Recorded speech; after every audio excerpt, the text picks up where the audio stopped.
Today we have a 2002 Suburban that we're testing the fuel pump on. What we've gone ahead and done, and you always want to check your wiring diagram to make sure you have the correct hookup, but we're going to go ahead and jumper the relay and turn the fuel pump on.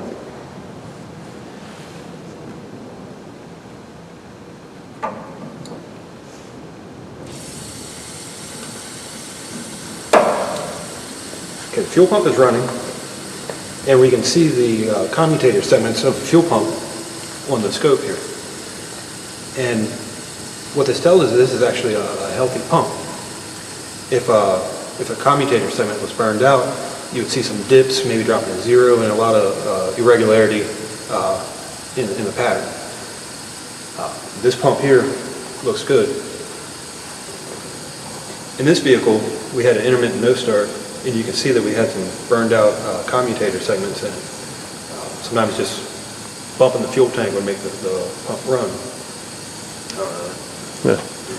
Here we're back to a good pump, and now maybe you can see the benefits of electrically testing the fuel pump with the Labscope.